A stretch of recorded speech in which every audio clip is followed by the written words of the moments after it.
गुरुर्ब्रह्मा गुरुर्विष्णू गुरुर्देवो महेश्वरा गुरु साक्षात् परब्रह्म तस्मै श्री गुरवे नमः।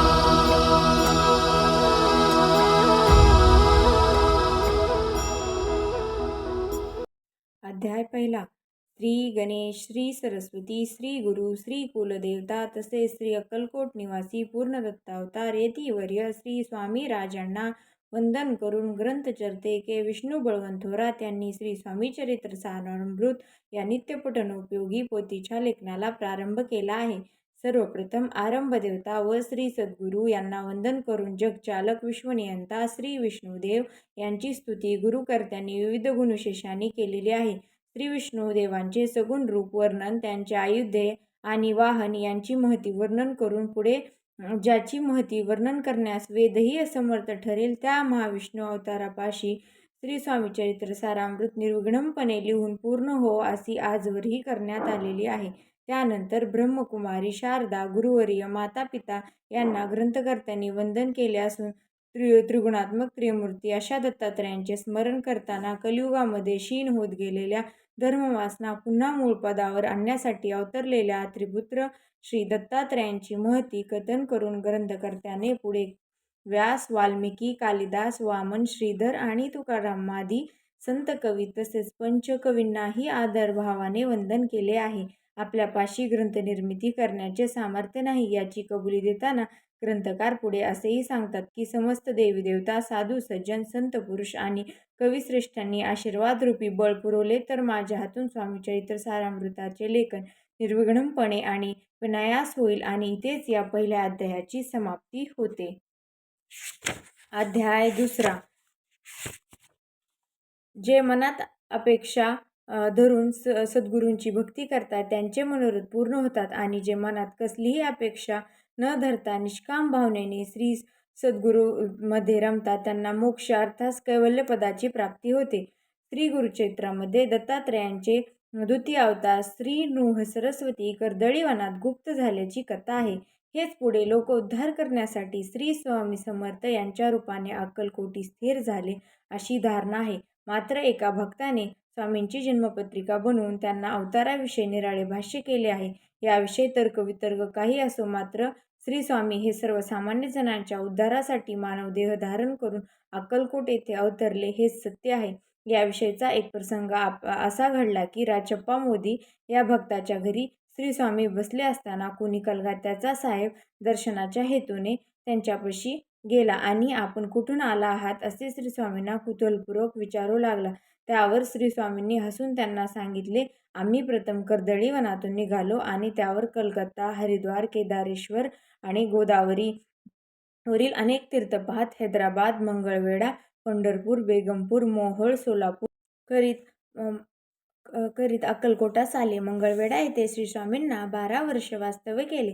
तेथे अरण्यात राहणाऱ्या श्री स्वामींचे रूप मंगळवेढ्याच्या अजान भक्तांनी आणले नाही. मात्र दिगंबर वृत्तीने राहणाऱ्या या वेडाभुवाचे खरे स्वरूप त्या ग्रामस्थांना उगमेपर्यंत श्री स्वामी मंगळवेढा येथून पुढे पंढरपूरच्या दिशेने कायमचे निघून गेले. असाच आपल्या दुसऱ्या अध्यायाची समाप्ती होते. अध्याय तिसरा. श्री स्वामी समर्थ. मागील अध्यायामध्ये कलकत्त्याहून आलेल्या भक्ताला श्री स्वामींनी स्वतःविषयी सांगितलेली माहिती तसेच त्यांच्या मंगळवेढ्यातील वास्तव्याचे वृत्त आले. आता या अध्यायामध्ये श्री स्वामींच्या अक्कलकोट गमनाविषयीचा वृत्तांत दिलेला आहे. मंगळवेढ्याहून पंढरपूर, बेगमपूर, मोहोळ मार्गे श्री स्वामी सोलापुरात दाखल झाले. तेथे भक्त चिंतोपंत टोळ यांच्या समवेत श्री स्वामी अक्कलकोट येथे जाण्यास निघाले. मात्र या कामनेनिमित्त टोळ यांना अर्ध्या वाटात माघारी परतावे लागल्यामुळे श्री स्वामी एकटेच अक्कलकोटच्या दिशेने रवाना झाले. अक्कलकोट येथे येताच क्षणी त्यांना सर्वप्रथम एक थट्टेखोर अविधानाला चमत्कार दाखवला आणि पुढे चोळप्पा यांच्याकडे आपला मुक्काम ठेवला. केवळ पूर्वपुण्याईच्या योगाने चोळप्पांच्या घरी श्री स्वामीरूपी कृपाधन चालत आले.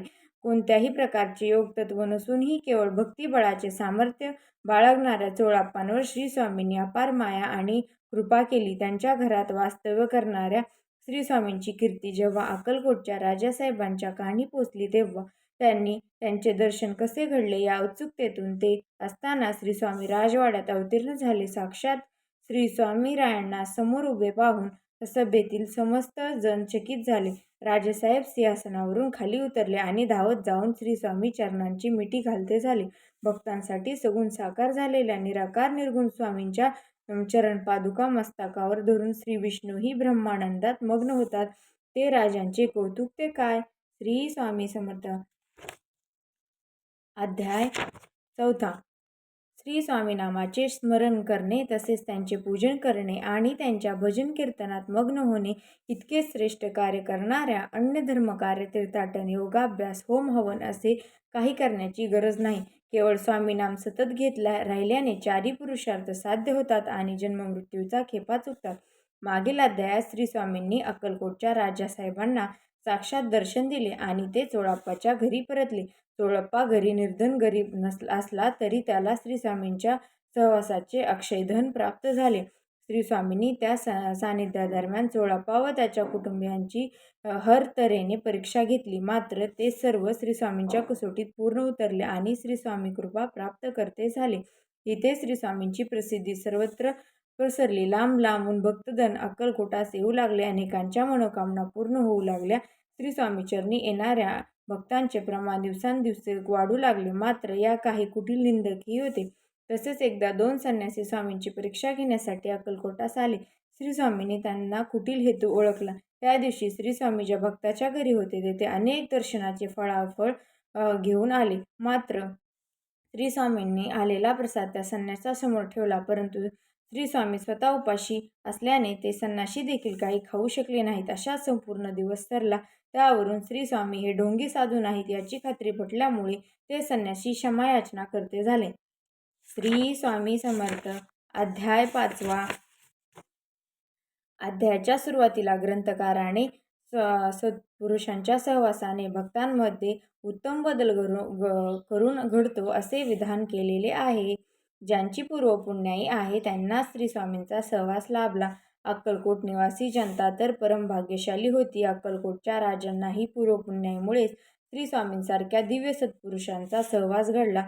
श्री स्वामींची कीर्ती चहूबाजूस पसरली. इतकेच नव्हे तर बडोद्याचे राजाधिकारी मल्हारराव गायकवाड यांच्या कानीही पोचली. त्यांच्या मनात विचार आला की आपण श्री स्वामींना अक्कलकोटाहून थेट आपल्या बडोदा नगरीस आणावे. याकरता त्यांनी अनेक मातबर, दिवाण, सरदारांसमोर जो कोणी श्री स्वामींना इथवर आणेल त्याला आम्ही इनाम आणि मानसन्मान देऊ असा प्रस्ताव ठेवला. हे ऐकून सुज्ञ मंडळीही काढता पाय घेतला. मात्र तात्यासाहेब यांना श्री स्वामींना बडोद्यास आणण्याचा विडा उचलला. राजा मल्हारराव यांच्याकडे बरेचसे धन आणि सेवकांची फौज धरून तात्यासाहेब अक्कलकोटास आले. तेथे त्यांनी याचकांना धन द्रव्य देऊन तसेच अनेकांना मोठ्या जेवणावळी घालून संतुष्ट केले. त्यांनी चोळप्पांनाही जहागिरीचे दर्शन देण्याचे आश्वासन दिले. तात्यासाहेबांच्या बोलण्यामुळे चोळप्पा आनंदित झाला. त्याने याविषयी श्री स्वामींपाशी काढला आणि आपण बडोद्यास गेल्यावर मला जहागिरी मिळेल असे सांगितले. त्यावर श्री स्वामी हसले व म्हणाले, त्यांच्या मनात भक्ती नाही, मग आम्ही तिथे जाऊन काय उपयोग. इथे कथेचा पूर्वार्ध संपताना श्री सद्गुरू ग्रंथकारांनी उत्तरार्धाविषयी सुचवताच केलेला आहे. श्री स्वामी समर्थ. अध्याय 6.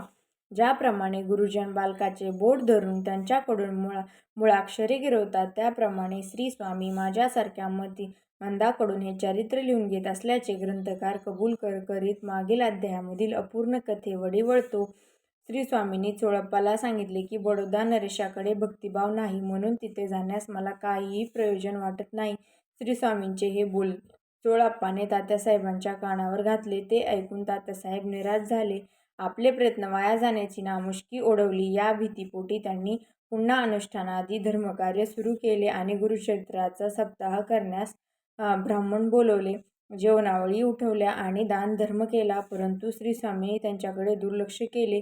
दिवसामागून दिवस उलटले. कार्य यशस्वी न झाल्याने चिंताक्रांत झालेल्या तात्यासाहेबांनी चक्क एकदा श्री स्वामींना मेन्यातून घालून पळून नेण्याचे प्रयत्न केला. मात्र हे लक्षात येताच श्री स्वामी मेन्यातून उतरले आणि अर्ध्या रस्त्यातून माघारी परतले. असे प्रकार त्यांनी जितक्या वेळात केले तेव्हा त्याचे प्रत्यंतरही स्वामींकडून तसेच मिळाले.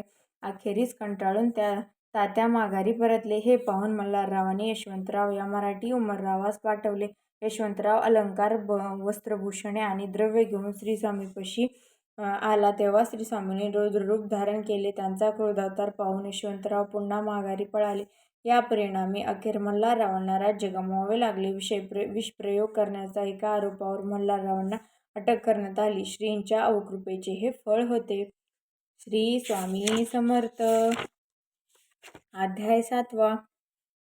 अक्कलकोटच्या राजासाहेबांना श्रीस्वामीविषयी विलक्षण भक्ती होती. ते नित्य स्वामी सेवेत मग्न असत. राजासाहेब धार्मिक वृत्तीचे होते. त्यांना वेदांत श्रवणाविषयी आवड आणि आस्था होती. या कारणाने त्यांनी हेळेकरांसारख्या विद्वान शास्त्रज्ञांना वेदपठणांत मार्गदर्शक म्हणून वेतनावर ठेवले होते. त्यावेळी मुंबईस वेदांतावर जाहीर व्याख्यान करणाऱ्या विष्णुबुवा ब्रह्मचारी यांचा बराच बोलबाला होता. परमधर्मप्रचारकांना वादविवादामध्ये हरवून त्यांनी हिंदू धर्माविषयी प्रभावी भाषण करून जनता रुची उत्पन्न केली होती. त्यांची कीर्ती अक्कलकोटापर्यंत येऊन पोचली तेव्हा राजासाहेबांनी त्यांना आमंत्रित केले. विष्णुबुवा अक्कलकोटास आले आणि त्यांनी राजवाड्यात वेदांत प्रवचने व व्याख्याने करण्यास प्रारंभ केला. त्यांचे अभ्यासपूर्ण विवंचन ऐकून सर्वजण आनंदले. या विष्णुबुवांनी पुढे श्रीस्वामींची भेट घेतली आणि श्रीस्वामींविषयी ते भोंदू साधू असावेत या भावनेने फारसे स्वारस्य दाखवले नाही. त्यांच्या मनात श्रीस्वामींच्या अवताराबद्दल विकल्प आला. त्याच रात्री त्यांना स्वप्नामध्ये असंख्य महाविषारी विंचू आपला दंश करण्यासाठी येत असल्याचे दृश्य दिसले आणि भयाने त्यांची बोबडी वळली. दुसऱ्या दिवशी विष्णुबुवा भेट श्रीस्वामींशी झाली असता श्रीस्वामींनी हसून त्यांना रात्री पडलेल्या स्वप्नांची आठवण करून दिली. श्रीस्वामींचे अर्थज्ञानित्व जाणून विष्णुबुवांना पश्चाताप झाला आणि ते श्रीस्वामीचरणी शरण गेले. अभिमानरहित झालेले विष्णुबुवा पुढे श्रीस्वामी कृपेने ब्रह्मपदी आरूढ होण्यास योग्य ठरले. श्री स्वामी समर्थ. अध्याय 8. मागील अध्यायामध्ये श्रीस्वामींनी विष्णुबुवा ब्रह्मचारी यांचा वृथा अभिमान हरण केला याविषयी कथाभाग केलेला आहे. या अध्यायामध्ये शंकरराव राजेराय बहादूर यांची कथा वर्णलेली आहे. अक्कलकोटची जनता श्रीस्वामीचरणी भक्तीस लागली. त्याचप्रमाणे आजूबाजूच्या अन्य प्रांतातही मंडळी ही श्रीस्वामींच्या भक्तीस लागली. तत्कालीन निजाम सरकारच्या राजवटीमध्ये दफ्तर असलेले संपन्न व सुखी असे शंकरराव राजेराय बहादूर ब्रह्मसंबंधाच्या तपामुळे व्यतीत होते. पूर्वयोगामुळे झालेल्या संबंध बांधेने त्यांचे जगणे मुश्किल झाले. 6 लाखांच्या जहागिरीचे तसेच सर्व प्रकारचे सुखे अनुकूल असताना देखील दुःखी असलेल्या शंकररावांनी संबंध बांधणीतून मुक्त होण्यासाठी बरेच द्रव्य खर्च केले. अनुष्ठाने, अन्नदान, ब्राह्मण संतर्पण केले, दानधर्म केला तरी देखील फायदा झाला नाही. उलट शरीर काळवंडले, शारीरिक व्याधी उद्भवली, मनाची तळमळ आणि घालमेल दिवसांदिवस वाढू लागली. नियतीने लिहिलेले पूर्वसंचित दूर करणाऱ्या सत्पुरुष भेटीला का आणि व्याधीत आपली मुक्तता होईल का या विचारात शंकरराव गणगापुरास गेले आणि तिथे अहोरात्र दत्त सेवा करू लागले. 3 महिन्यातून अधिक काळ त्यांची सेवा झाल्यानंतर एक रात्री त्यांना अक्कलकोटात जाऊन श्रीस्वामी सेवा करावी असा दृष्टांत झाला. शंकररावांना श्रीस्वामींविषयी फारशी माहिती नसल्याने ते अक्कलकोटास न जाता गणगापुरास थांबले. तेव्हा पुन्हा एकदा त्यांना अक्कलकोटात जावे असा दृष्टांत झाला. या कारणाने शंकरराव राजेराय बहादूर गणगापुराहून निघाले आणि अक्कलकोटात येऊन पोचले. श्री स्वामी समर्थ. अध्याय 9. शंकरराव राजे रायबहादूर पत्नीसहित अक्कलकोट येथे आले. अक्कलकोट येथे असे अनेक भक्त आपले मनोरथ पूर्ण व्हावे या हेतूने स्वामी दर्शनार्थ येत असत. ब्राह्मणादी 4 वर्णांचे, पारशी, यवनादी विविध जाती धर्माचे भक्त श्रीस्वामींच्या दर्शनासाठी येत. त्यामुळे अक्कलकोट येथे कायम गर्दी उसळल्याने या परिसराला अक्षरशः जत्रेचे स्वरूप प्राप्त झालेले असे. येथील गर्दीत आपल्याला श्रीस्वामींचे दर्शन कसे घडावे या विवंचनेत असलेल्या शंकररावांची भेट सुंदराबाई सेवकरणीसोबत झाली. सुंदराबाई लोभी वृत्तीची होती. शंकररावांनी सुंदराबाईच्या कानावर त्यांची अडचण आणि व्याधी घातली तेव्हा सुंदराबाईंनी श्रीस्वामींनाच खात्रीशीर योग जुळवून आणण्याबद्दल 2,000 रुपयांची मागणी केली. शंकरराव त्यास कबूल झाले. सांगितल्यानुसार सुंदराबाईंनी श्रीस्वामींची शंकररावांसोबत भेट घडवली. श्रीस्वामी त्यावेळी शेख नुरब्याच्या दर्ग्यात होते. तेथे एका कबरीमध्ये छाती टाकून ते निजले व म्हणाले, आम्ही तुमचे मरण चुकवले. त्यानंतर शंकररावांनी तिथे बरेचसे अन्नदान केले. फकीरांना खाना दिला. कबरीवर कफनी चढवली. पुढे काही दिवसांनी श्री स्वामींनी त्यांना कडुलिंबाच्या पानात मिरीचे दाणे घालून खायला सांगितले. शंकररावांनी तसे करताच अल्पव्याधीत त्यांची ब्रह्मसंबंधाची व्याधी निमाली व ते व्याधीमुक्त झाले. पुढे काही काळानंतर शंकररावांनी अक्कलकोट येथे जाऊन 10,000 रुपयांचे खर्च करण्याचा मोह व्यक्त केला. तेव्हा श्री स्वामींनी त्यांच्याकडून अक्कलकोट येथे एक चुणगेचा मठ म्हणजे राजेरायण मठ बांधून घेतला. श्री स्वामी समर्थ.